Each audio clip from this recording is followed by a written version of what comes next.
Bonjour à tous et bienvenue dans l'émission 100% Quintet ce vendredi direction l'hippodrome de Paris-Vincennes pour le prix Elsa. C'est une course réservée à des 5 ans qui sera disputée sur les 2700 mètres de la grande piste. Le départ est prévu à 20h15 pour cette course assez homogène. Passons tout de suite au tableau des partants. Dans cette première partie de tableau, nous pouvons voir les 3 premiers numéros. L'As Idéal du Brieux, le 2 Isaac Awagne et le 3 Impala de Val. Ce sera, à mon avis, compliqué pour eux. Ensuite, le numéro 4, attention, Iggy Pop de Chenu, un cheval en plein essor. Le 5 Impérial Marandais vient de s'imposer, c'est une chance pour les places. Le 6 Icelander et le 7 Idéal de Castel ont un peu le même profil. Ils peuvent se placer aussi. Le 8 Idéal sans Léandro, malgré la confiance de Richard Westerink, nous ne l'avons pas conservé. Le 9 Indy Dark, attention à lui, cheval dur. Et enfin, le numéro 10, Indigo Piergy avec Franck Nivard qui vient de faire une excellente rentrée. Dans cette deuxième partie de tableau, le numéro 11, Hyacinthe Dijip est confirmé à ce niveau. Il luttera pour les places. Le numéro 12, Iquem Damer, attention, Jean-Michel Bazir. Le 13, Indice de la Douce, c'est plus un cheval monté, on va plutôt le regarder. Le 14, Instinct Saint-Bar, c'est un outsider intéressant. Le 15, Illico Debo a déjà bien fait à ce niveau. Et enfin, le 16, Ideal Green, c'est l'objectif, gare à lui. Passons tout de suite au papier.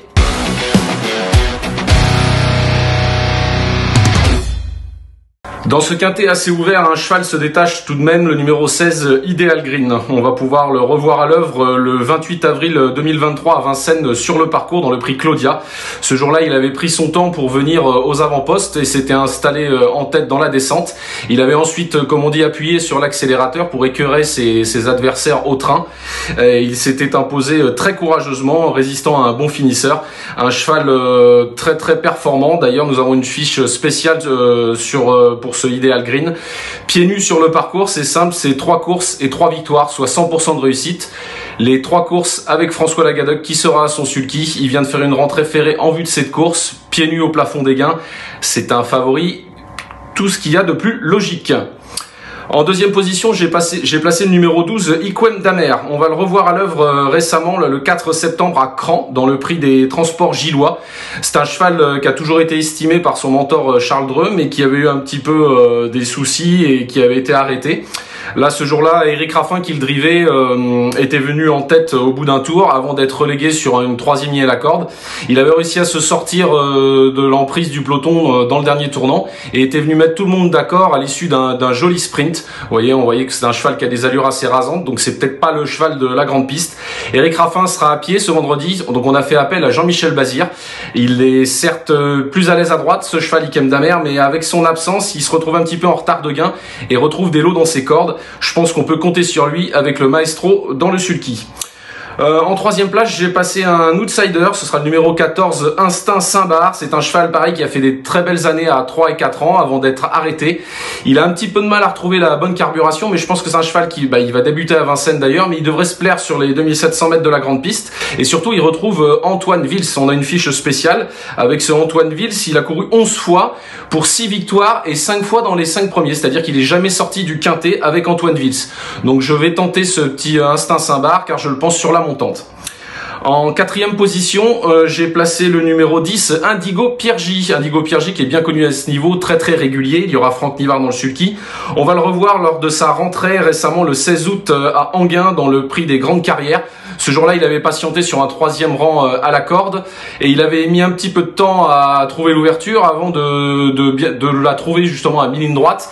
Et comme vous le voyez, il s'était vraiment bien allongé pour finalement finir tout près du lauréat. C'était vraiment une bonne rentrée de sa part. Il a déjà bien fait sur les parcours de la grande piste de la Cendrée.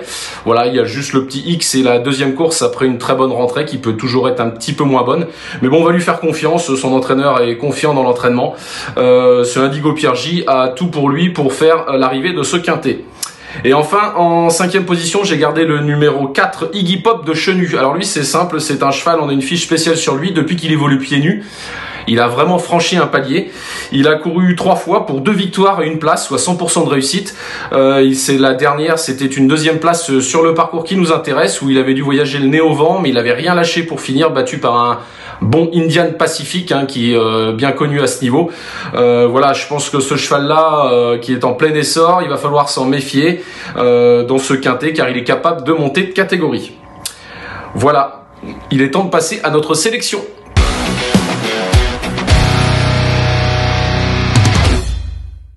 Nous allons récapituler notre prono en 5 chevaux. J'ai placé en tête le 16 Ideal Green, en 2 le numéro 12 Ikem Damer, en 3 le numéro 14 Instinct Saint-Bar, ensuite le 10 Indigo Pierre J, le 4 Iggy Pop de Chenu. C'est une course ouverte comme je vous l'ai dit en préambule. Je vous conseille de rajouter le numéro 9 Indy Dark dans vos jeux, le numéro 11 Hyacinthe Digip et le 7 Idéal de Castel. Voilà, il me reste à vous donner un conseil de jeu pour cette réunion de vendredi à Vincennes. J'aime beaucoup le 413 Gingalo du Chêne. Il avait fait très belle impression sur un parcours de vitesse à Cabourg cet été, avec Johan Le Bourgeois au sulky, qui va le retrouver. En dernier lieu, il s'est retrouvé un peu piégé en épaisseur. Son driver n'a pas insisté pour finir et il retrouve un engagement vraiment sur mesure au plafond des gains. Il y a de l'opposition dans cette course, mais c'est un 2100 mètres, donc un parcours de vitesse aussi. S'il ne fait pas de bêtises avec Johan Le Bourgeois, je le vois bien jouer un très bon rôle ce vendredi. Voilà, je vous remercie de nous avoir suivis. Je vous dis bon jeu à tous et à bientôt sur l'émission 100% Quintet. Merci à vous d'avoir suivi cette vidéo. Alors pour vous abonner à notre chaîne YouTube, c'est ici. Et pour suivre encore plus de vidéos Paris Turf, c'est de ce côté.